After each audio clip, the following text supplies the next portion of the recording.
நண்பர்கள் அனைவருக்கும் வணக்கம். சிலருக்கு பார்த்தீங்கன்னா, நீண்ட காலமாக நோயால் பாதிக்கப்பட்டிருப்பார்கள். அதுவும் தொடர்ச்சியாக, அதுவும் வருடக்கணக்கில நோய்க்கான சிகிச்சை பெற்றுக் கொண்டிருப்பார்கள். அல்லது ஒரு சில நோய்களுக்காக மருந்து மாத்திரைகளை தொடர்ந்து உட்கொண்டு இருக்கக்கூடிய சூழ்நிலைகள் ஏற்படும். அவ்வாறு அமைவதற்கு ஜோதிட ரீதியிலான இருக்கக்கூடிய காரணங்கள் என்னென்ன, விதிகள் என்னென்ன அப்படிங்கிறத பத்தி இன்றைய பதிவில் விரிவாக பார்க்க போகின்றோம். நான் உங்க அஸ்ட்ராலஜர் சிவலிங்கம் பேசுறேன். வாங்க வீடியோக்குள்ள போய் விரிவாக பேசலாம். முதல்ல நோயை குறிக்கக்கூடிய பாவகம் எதுன்னு பார்த்தீங்கன்னா 6ஆம் பாவகம் ஆகும். இந்த 6ஆம் பாவகமும் 6ஆம் பாவகத்திற்கு திரிகோணமாக இருக்கக்கூடிய 10ஆம் பாவகமும் ஒன்றுக்கு ஒன்று தொடர்பு பெற்றிருக்கும் பொழுது நோய், அதுவும் நீண்ட கால நோயால் பாதிக்கப்பட்டிருக்கக்கூடிய அமைப்புகள் ஏற்படும். அதுவும் வேலை பார்க்கக்கூடிய இடங்கள்ல அல்லது தொழில் செய்யக்கூடிய இடங்கள்ல இருக்கக்கூடிய சரௌண்டிங் அட்மாஸ்பியரினால் ஏற்படக்கூடிய நோய்கள் தாக்கம் ஏற்படும்.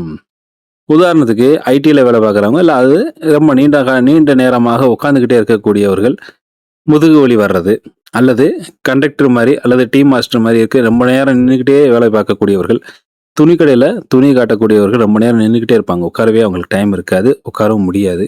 கண்டக்டரும் பார்த்தீங்கன்னா மணிக்கணக்காக நின்றுக்கிட்டே இருப்பாங்க. இவங்கள மாதிரி இருக்கக்கூடியவர்களுக்கு வெரிகோஸ் வெயின் பிரச்சனை வரும்.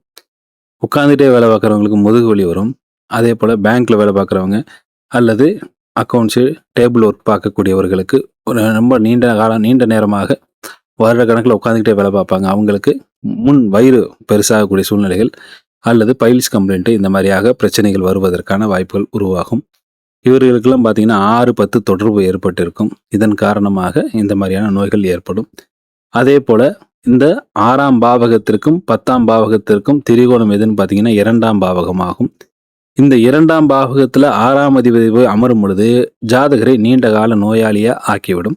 இந்த சாப்பாடு சாப்பிட்டா ஒத்துக்கல, அந்த சாப்பாடு சாப்பிட்டா ஒத்துக்கல, இது சாப்பிட்டா உங்களுக்கு பிரச்சனை வரும், அது சாப்பிட்டா பிரச்சனை வரும். அந்த மாதிரி இப்போ சாப்பாட்டில் ஒவ்வாமையை ஏற்படுத்துவது, இந்த குறிப்பிட்ட உணவுப் பொருட்களை எடுத்துக்கொள்வதனால ஏற்படக்கூடிய நோய் தொல்லைகள் குறிக்கக்கூடிய அமைப்பு இந்த 6ஆம் அதிபதி போய் 2ஆம் வீட்டில் போய் உட்காருவதனால் ஏற்படும். சிலருக்கு பார்த்தீங்கன்னா சிறு வயதிலேயே 6ஆம் அதிபதி தசையோ அல்லது 6ஆம் இட தொடர்பு பெற்றிருக்கக்கூடிய தசையோ நடந்தால் ஜாதகரை நீண்ட கால நோயாளியை ஆக்கிவிடும். உதாரணத்துக்கு உங்களுக்கு மேச லக்னமாக இருக்குதுங்க. மேச லக்னத்திற்கு புதன் தசை ஆதியில் வரக்கூடிய ஜனன கால தசாவாக வருதுன்னு வச்சுக்கிட்டோம்னா அவர்களுக்கு பார்த்தீங்கன்னா புதன் தசை கிட்டத்தட்ட 17 வருஷம், குறைஞ்சது ஒரு 15 வருஷத்தில் அவங்களுக்கு புதன் தசையாக நடக்குது. அதுவும் புதன் 6ஆம் இடத்துலையே இருக்கின்றார்னு வச்சுக்கிட்டோம்னா அவங்களுக்கு நீண்ட காலமாக இருக்கக்கூடிய நோயை இந்த புதன் உருவாக்கி விடுவார்.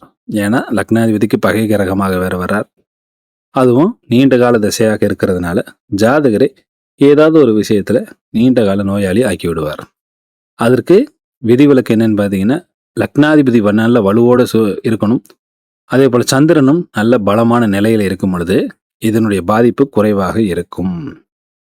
அதே போல லக்ன புள்ளி அமைந்திருக்கக்கூடிய டிகிரியும் 6ஆம் அதிபதி அமர்ந்திருக்கக்கூடிய டிகிரியும் ரொம்ப நெருக்கமான பாகையில் இருந்ததுன்னா அது நீண்ட கால நோயை உருவாக்கும். அல்லது லக்னாதிபதிக்கு 6ஆம் இட தொடர்போ அல்லது 6ஆம் அதிபதி தொடர்போ இருக்கும் பொழுது, அதுவும் 6ஆம் அதிபதி தசையோ அல்லது லக்னாதிபதி தசையோ சிறு வயதிலேயே நடந்ததுன்னு சொன்னால் ஏதாவது ஒரு குறைபாடை உருவாக்கி நீண்ட கால நோயாளியாக ஜாதகரை ஆக்கிவிடும். இதற்கு விதிவிலக்கு என்னன்னு பார்த்தீங்கன்னா 5ஆம் அதிபதி தசை 9ஆம் அதிபதி தசை நல்ல பலமான நிலையில் இருந்து தசா நடத்தினால் இந்த பாதிப்புகள் குறைவாக இருக்கும். அதே போல நமது ஜாதகத்துல சனி நட்சத்திர சாரத்தில் அதிக கிரகங்கள் இருக்கக்கூடாது. அதே போல 6ஆம் அதிபதி நட்சத்திர சாரத்திலையும் அதிகமான கிரகங்கள் இருக்கக்கூடாது. அவ்வாறு இருக்கும் பொழுதும் நீண்ட கால நோயாளியாக ஜாதகரை மாற்றிவிடும். அதே போல நீண்ட கால தசாவாக இருக்கக்கூடிய குரு தசை, சனி தசை, புதன் தசை, சுக்கிர தசை ஒன்றோடு ஒன்று தொடர்பு பெற்றிருக்கக்கூடிய சூழ்நிலையில இருக்கும் பொழுது ஜாதகர் ஏதாவது ஒரு நோயால், அதாவது வாயு தொல்லை ஏற்படுது, இல்லை சளி தொல்லை எங்களுக்கு எப்போ பார்த்தாலும் இருக்கும், அல்லது சைனஸ் ட்ரபிள் இருக்கும், அல்லது கை கால் குடைச்சல் இருக்கும், இப்படி ஏதாவது ஒரு சிறு தொந்தரவு தொடர்ச்சியாக இருந்துக்கிட்டே இருக்கிற மாதிரியான அமைப்பு ஜாதகருக்கு இருக்கும். இதில் இந்த குரு, சனி, புதன், சுக்கிரன் இந்த கிரகங்கள் 4 கிரகங்கள் யாராவது ஒருத்தருக்கு 6ஆம் அதிபதியுடைய 6ஆம் பாவகத்தோடு தொடர்பு ஏற்பட்டுச்சுன்னு சொன்னால் நிச்சயமாக அது ஏதாவது ஒரு குறை இருந்துக்கிட்டே இருக்கிற மாதிரியான அமைப்பை ஏற்படுத்திவிடும். அதே போல் 6ஆம் அதிபதியின் தொடர்பு பெற்றிருக்கக்கூடிய கிரக தசாவோ அல்லது 6ஆம் இடத்தோடு தொடர்பு பெற்றிருக்கக்கூடிய கிரக தசாவோ வந்தால், அதுவும் தொடர்ச்சியாக அந்த மாதிரி தொடர்பு பெற்றிருக்கக்கூடிய கிரக தசாவாக வந்துக்கிட்டே இருந்ததுன்னா ஜாதகரை நீண்ட கால நோயாளியாக ஆக்கிவிடும் அல்லது பெரிய கடன்காரனாக தொடர்ச்சியாக கடன்களிலே உழண்டுகிட்டே இருக்கக்கூடிய சூழ்நிலைகளை ஜாதகருக்கு ஏற்படுத்தி தரும். எப்போ ஒருத்தருக்கு நோயை தரும்னா, லக்னம் சந்திரன் இருக்கக்கூடிய லக்னாதிபதியும் சந்திரனும் இருக்கக்கூடிய நிலையை பொறுத்து இந்த நோய் தொல்லைகள் ஏற்படக்கூடிய அமைப்புகள் ஏற்படும். 4ஆம் அதிபதி நிலையும் பார்க்கணும், சுகஸ்தானாதிபதி. அதனால அந்த நிலையும் பார்க்கணும்.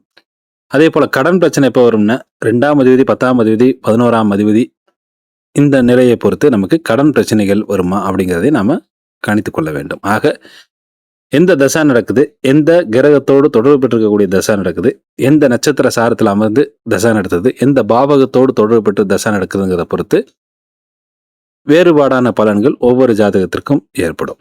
சரி நண்பர்களே, ஆக நோயை கூட்டிக் கொண்டு வருவது 6ஆம் அதிபதியாகும்.